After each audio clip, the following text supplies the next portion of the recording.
السلام عليكم ورحمة الله وبركاته، مشاهدينا ومشاهدين قناة أبو زهرة الزراعية، أهلا ومرحبا بكم في فيديو جديد هنتناول فيه المشكلة اللي ظاهرة قدام حضراتكم دي، وهو الاحمرار اللي في الوسط بتاع نصل الورقة.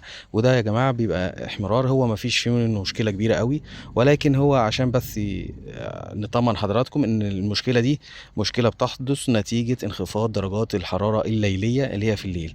لا، ممكن تحصل كده وممكن تحصل عشان خاطر حاجة تانية، وهي نزول شبورة بكثافة عالية في بعض المناطق. فدي الحاجات دي بتبقى حالات فردية موجودة في مناطق معينة، مش شرط في كل المناطق.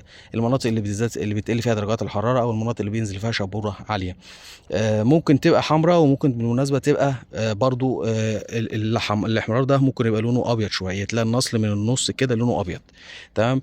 ولكن هي المشكلة دي عشان نتفاداها، فطبعا هنحتاج بعض العمليات اللي ممكن بيتم رشها، زي مثلا زيت معدني، كبريت ميكروني، سيليكات بوتاسيوم. ولكن انا عن نفسي افضل الكبريت الميكروني، لان معلش النهارده انا لو رشيت اي او سيليكات البوتاسيوم برضو، لان انا لو رشيت اي حاجه غير كده او سميت اي حاجه غير كده، ممكن تدفع البرعم ان هو يديني نمو خضري في وقت انا مش محتاجه دلوقتي. تمام. فدي مشكلة، هي مش هي تعتبر حالات فردية مش موجودة. يعني لو حتى حضراتكم تلاحظوا، هتلاقي مش كل الشجر، مش كل الشجرة مصابة أو فيها المشكلة.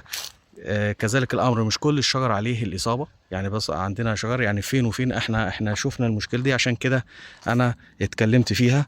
ولكن أنا بس بطمن حضراتكم على المشكلة دي، إن انتوا ما تحطوهاش في اذهانكم قوي، لان دي حاجات طارئه، وبتبقى حاجات يعني مجرد انها حاله استثنائيه، وبنيجي وقت التزهير او تقليم التزهير في شهر فبراير ممكن بنشيلها كده كده يعني. فانا بحب اطمن الناس ان دي مشكله عاديه، وما هيش حاجه تخض او انها تاثر على المزرعه. وبالمناسبه هي منتشره في صنف الكيت اكتر، الاصناف المتاثره بالموضوع ده، لان معظم الاصناف المحليه عندنا او بعض الاصناف الاجنبيه ما فيهاش الكلام ده.